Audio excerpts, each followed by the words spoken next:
The last prophet in the world, last prophet in the world, last prophet in the world to show how to be closer to Allah. He is Muhammad sallallahu alayhi wasallam. Meraj और इसरा। जैसा कि आप जानते हैं कि आप सल्लल्लाहु अलैहि वसल्लम की पैगंबरी के 10वें साल में उनकी ज़िंदगी बहुत मुश्किल हो गई थी। बहुत से गैर मुस्लिमों के ज़ालमाना तशद्दुद से और उस लाताल्लुकी की वजह से मुसलमान बहुत कमज़ोर हो चुके थे, और बाद में आप सल्लल्लाहु अलैहि वसल्लम के 2 बड़े हमायतों की वफात की वजह से, जो कि अबू तालिब और आप सल्लल्लाहु अलैहि वसल्लम की बीवी खदीजा रज़ी अल्लाह ताला अन्हा थे। और इसके फौरन बाद एक और सदमा तब हुआ जब वो शहर ताइफ में गए थे। कुछ मौरिखीन के मुताबिक उस वक्त 100 से भी कम मुसलमान रह गए थे, और इस वजह से बज़ाहिर ये लग रहा था कि पैगंबर का अजीम मकसद नाकाम हो जाएगा, जो कि लोगों को सिर्फ और सिर्फ एक अल्लाह की तरफ बुलाने का था। चीज़ें बहुत ज़्यादा मुश्किल होती चली जा रही थीं, और फिर एक अजीम मोजज़ा हुआ, और वो था इसरा और मेराज। ये मोजज़ाती सफ़र एक रात के दौरान हुआ। अल्लाह ताला ने एक बहुत खूबसूरत जन्नती सफ़ेद घोड़े का बच्चा भेजा जिसका नाम बुर्राक था, ताकि वो पैगंबर को सफ़र के दौरान ला सके। इसरा से मुराद वो सफ़र है जो कि यरूशलेम फ़लस्तीन में काबा और मस्जिदुल अक्सा के दरमियान में किया गया। पुराने वक्तों में मस्जिदुल अक्सा को हेकले सुलेमानी कहा जाता था, और मिराज को मस्जिदुल अक्सा और जन्नत के दरमियान का सफ़र कहा जाता था। अल्लाह ताला ने उस रात का जिक्र सूरह इसरा की आयत नंबर 1 में किया है, जिसका दूसरा नाम सूरह बनी इसराइल है। इस कहानी की तफसीलात बहुत लंबी हैं, इसलिए हमें अजीम तफसीर इब्ने कसीर में मुख्तलिफ सहाबा की तरफ से बयान किए गए बहुत से वाक़यात मिलते हैं। एक बहुत लंबे अरसे के मुताले और इस कहानी की तहकीक के बाद इंशाअल्लाह हम आपको इब्ने कसीर में बयान किए गए सबसे बेहतरीन पहलू के हवाले से बताएंगे, लेकिन हमेशा की तरह अल्लाह ताला ही बेहतर जानता है। हज़रत मोहम्मद सल्लल्लाहु अलैहि वसल्लम की पैगंबरी के 10वें और 13वें साल के दौरान एक रात मक्का में ईशा की नमाज से फारिग होकर पैगंबर काबा के पास ही आराम कर रहे थे कि उस वक्त फरिश्ते जिब्राइल अलैहिस्सलाम एक छोटे से सफ़ेद घोड़े के साथ आए, जिसे बुराक कहा जाता है। सबसे पहले जिब्राइल अलैहिस्सलाम ने आप सल्लल्लाहु अलैहि वसल्लम का सीना मुबारक खोला और उनके दिल को आबे समसम से धोया, और उसके बाद उसे दोबारा उनके सीने में लगा दिया। फरिश्ते ने आप सल्लल्लाहु अलैहि वसल्लम से गुजारिश की कि वो बुराक पर बैठें, और फौरी तौर पर बुराक ने उड़ना शुरू कर दिया। उस जादुई मखलूक ने अपने एक कदम में ही एक बहुत ज्यादा लंबा सफर तय कर लिया, और इसी वजह से बहुत ही थोड़े वक्त में वो मुकद्दस जगह पर पहुंच गए, जो कि मस्जिदुल अक्सा थी। फिर पैगंबर मोहम्मद सल्लल्लाहु अलैहि वसल्लम मस्जिद के अंदर दाखिल हुए और उस मस्जिद के एहतराम में 2 रकत नमाज अदा की, और उस नमाज को तहियतुल मस्जिद भी कहा जाता है। फिर जिब्राइल अलैहिस्सलाम ने आप सल्लल्लाहु अलैहि वसल्लम की मेज़बानी के तौर पर उन्हें एक दूध का गिलास पेश किया और एक शराब का।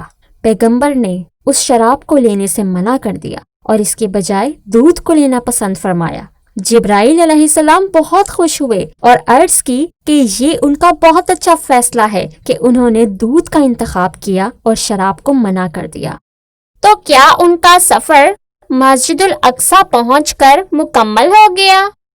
गालिबन पैगंबर का सफर मक्का से मस्जिदुल अक्सा तक था, लेकिन अभी इसके बाद एक और सफर आप सल्लल्लाहु अलैहि वसल्लम के इंतजार में था। फिर कुछ देर आराम करने के बाद जिब्राइल अलैहिस्सलाम ने और पैगंबर ने आसमान की तरफ अपना सफर शुरू किया। जब वो पहले आसमान पर पहुंचे तो जिब्राइल अलैहिस्सलाम ने फरिश्तों से गुजारिश की कि वो आसमान का दरवाजा खोल दें। बहुत सी मुख्तलिफ किताबों में आसमान और जन्नत को एक ही मकाम करार दिया गया है, लेकिन बहुत से उल्मा का ये भी मानना है कि आसमान और जन्नत दो मुख्तलिफ मकामात हैं। लिहाजा पहले दरवाजे में दाखिल होने के बाद आप सल्लल्लाहु अलैहि वसल्लम ने तमाम इंसानियत के वालिद हज़रत आदम अलैहिस्सलाम को देखा। वो एक दूसरे को देखकर बहुत खुश हुए और सलाम किया। आप सल्लल्लाहु अलैहि वसल्लम ने देखा कि तमाम नेक लोगों की रूहें आदम अलैहिस्सलाम की एक तरफ थीं और तमाम बुरे लोगों की रूहें उनके दूसरी तरफ थीं। लिहाजा आप सल्लल्लाहु अलैहि वसल्लम बहुत उदास हुए और रोना शुरू कर दिया। आप सल्लल्लाहु अलैहि वसल्लम और जिब्राइल अलैहिस्सलाम ने अपना सफर फिर दूसरे आसमान तक जारी रखा। जिब्राइल अलैहिस्सलाम ने फरिश्तों से गुजारिश की कि वो दरवाजा खोल दें। दूसरे आसमान में दाखिल होने के बाद आप सल्लल्लाहु अलैहि वसल्लम ने दो पैगंबरों को देखा, ईसा अलैहिस्सलाम या जिन्हें अंग्रेजी में जीसस भी कहा जाता है, और याह्या अलैहिस्सलाम। जब वो लोग आपस में मिले तो उन्होंने एक दूसरे को सलाम किया। फिर हज़रत मोहम्मद सल्लल्लाहु अलैहि वसल्लम और जिब्राइल अलैहिस्सलाम अपने सफर को जारी रखते हुए तीसरे आसमान पर पहुंचे, और जब तीसरे आसमान का दरवाजा खुला तो पैगंबर मोहम्मद सल्लल्लाहु अलैहि वसल्लम इस दुनिया के बहुत ही खूबसूरत और हसीनो जमील पैगंबर से मिले जो कि यूसुफ अलैहिस्सलाम थे। चौथे आसमान पर आप सल्लल्लाहु अलैहि वसल्लम की मुलाकात हजरत इदरीस अलैहिस्सलाम से हुई, और फिर पांचवें आसमान पर पैगंबर हजरत हारून अलैहिस्सलाम से मिले। इसके बाद एक अजीम पैगंबर मूसा अलैहिस्सलाम छठे आसमान पर उन्हें मिले।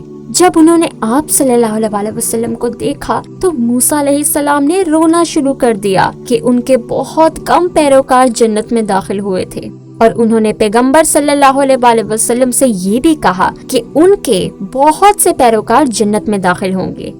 जब आप सल्लल्लाहु अलैहि वसल्लम सातवें आसमान पर पहुंचे तो उन्होंने हजरत इब्राहीम अलैहिस्सलाम को बैतुल मामूर मस्जिद के साथ आराम करते हुए देखा, जो कि काबा के ऐन ऊपर वाक़ई है। हर रोज सिर्फ 70,000 फरिश्तों को उस मस्जिद में नमाज अदा करने की इजाजत होती है, और ये एक वाहिद मौका होता है जो कि वो अपनी पूरी जिंदगी में सिर्फ और सिर्फ एक बार ही हासिल कर सकते हैं। मस्जिदुल बैतुल मामूर कैसी दिखती है?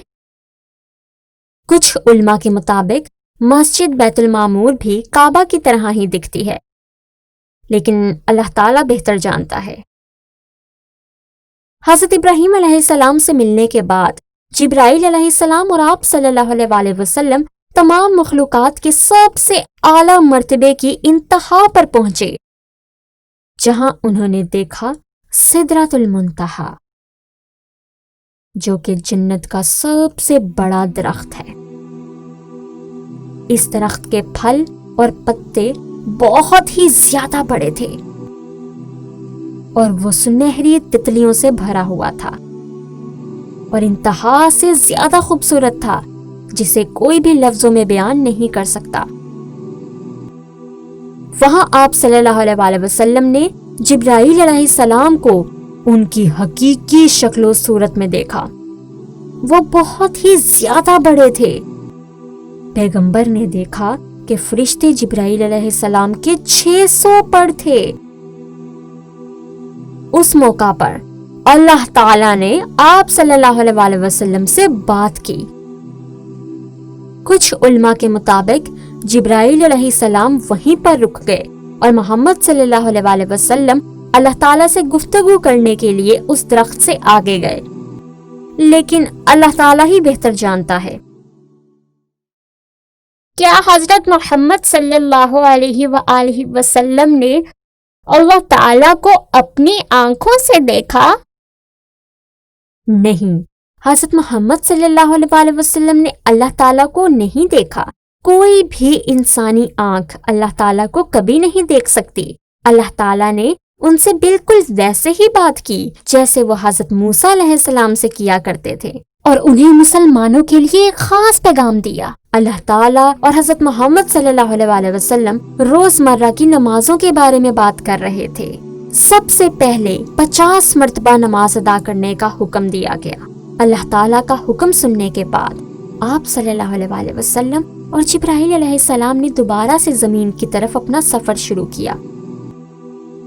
راستے میں حضرت موسیٰ علیہ السلام نے انہیں روکا اور پوچھا کہ وہ خاص پیغام کیا ملا ہے۔ جب حضرت موسیٰ علیہ السلام کو پتا چلا کہ ایک دن میں 50 نمازیں ملی ہیں تو انہوں نے آپ صلی اللہ علیہ وسلم کو مشورہ دیا کہ وہ دوبارہ اللہ تعالیٰ کے پاس واپس جائیں اور ان سے روزانہ کی نمازوں کو کم کروائیں۔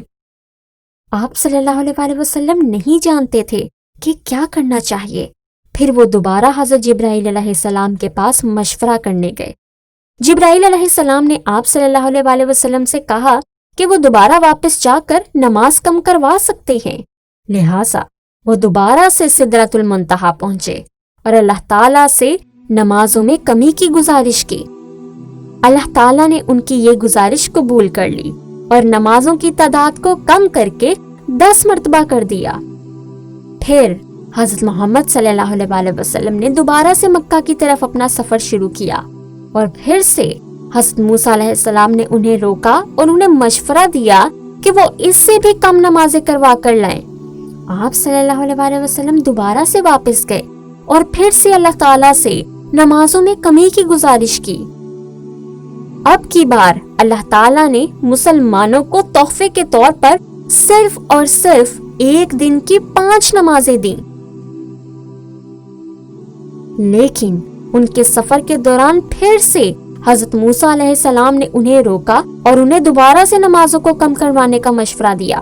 حضرت موسیٰ علیہ السلام نے بتایا کہ اللہ تعالیٰ نے ان کی قوم کو اس سے بھی کم کا حکم دیا تھا، لیکن ان کی قوم نے پھر بھی اپنے فرائض پورے نہیں کیے۔ لیکن اب کی بار پیغمبر کو اچھا نہ لگا کہ وہ واپس جا کر نمازوں کو اور کم کروائیں۔ اچانک پیغمبر نے اللہ تعالیٰ کی آواز سنی اور یہ فرماتے ہوئے سنا کہ مسلمانوں کے لیے اس حکم کو پورا کرنا آسان نہیں ہوگا۔ اللہ تعالیٰ نے یہ بھی فرمایا کہ اگر ہم ایک دن میں صرف 5 مرتبہ نماز ادا کر لیں تو اللہ تعالیٰ ہمیں وہی اجر و ثواب دیں گے جو کہ ایک دن میں 50 بار نماز پڑھنے کا ملتا ہے، اور یہ حکم بالکل حتمی فیصلہ تھا۔ تو کیا انہوں نے اپنے سفر کے دوران کچھ اور چیزیں بھی دیکھیں؟ معراج کے سفر کے دوران حضرت جبرائیل علیہ السلام نے حضرت محمد صلی اللہ علیہ وسلم کو جنت اور دوزخ دکھائی۔ علماء کے اس کے بارے میں مختلف خیالات ہیں، لیکن اللہ تعالیٰ بہتر جانتا ہے۔ حضرت جبرائیل علیہ السلام نے انہیں سب سے خوبصورت دریائے کوثر اور ندی بھی دکھائی، جو کہ اللہ تعالیٰ نے آپ صلی اللہ علیہ وسلم کو ان کے چھوٹے بیٹے عبداللہ کی وفات کے بعد تحفے کے طور پر دیا تھا۔ اپنے سفر کے دوران انہوں نے ایک فرشتہ دیکھا جس کا نام مالک تھا، اور وہ بنا مسکراہٹ کے تھا، اور وہ فرشتہ دوزخ کی نگرانی کرتا تھا۔ مختلف احادیث سے ہم جانتے ہیں کہ اللہ تعالیٰ نے برے لوگوں کی سزاؤں کی مثالیں بھی دی ہیں۔ حضرت محمد صلی اللہ علیہ وسلم صبح کی نماز فجر سے پہلے مسجد الاقصی واپس آ گئے۔ تمام پیغمبر وہاں آئے اور اکٹھے ہوئے، اور سب نے مل کر دن کی پہلی واجب نماز ادا کی، جو کہ نماز فجر تھی۔ یہ نماز وہ پہلی نماز تھی جو کہ اسلام میں اللہ تعالیٰ کی طرف سے 5 نمازیں فرض کرنے کے بعد پہلی بار ادا کی گئی تھی۔ حضرت جبرائیل علیہ السلام نے آپ صلی اللہ علیہ وسلم سے نماز کی امامت کرنے کو کہا، اور اس سے یہ بھی ثابت ہوتا ہے کہ آپ صلی اللہ علیہ وسلم باقی تمام پیغمبروں کے سردار تھے۔ پھر نماز ادا کرنے کے بعد حضرت جبرائیل علیہ السلام اور حضرت محمد صلی اللہ علیہ وسلم نے مکہ کی طرف اپنا سفر دوبارہ شروع کیا۔ راستے میں آپ صلی اللہ علیہ وسلم نے مکہ کی طرف آتے ہوئے لوگوں کا ایک گروہ دیکھا۔ آپ صلی اللہ علیہ وسلم اور جبرائیل علیہ السلام سورج نکلنے سے پہلے پہلے مکہ واپس آ گئے، اور یہاں پر آپ صلی اللہ علیہ وسلم کا اسرا اور معراج کا معجزاتی سفر مکمل ہوتا ہے۔ انشاءاللہ ہماری اگلی کہانی میں ہم دیکھیں گے کہ اس کے بعد کیا ہوا۔ اس کہانی کی بہت سی قسطیں ہیں اور یہ سب کچھ آپ لوگوں کے لیے ہے تاکہ آپ اس سے فائدہ حاصل کر سکیں۔ آپ لوگ ہمیں ون ٹائم ڈونیشن دیں یا منتھلی سپورٹر بن کے ہمیں سپورٹ کر سکتے ہیں تاکہ ہم اس طرح کی اور بھی اسلامی معلومات آپ تک لے کر آئیں۔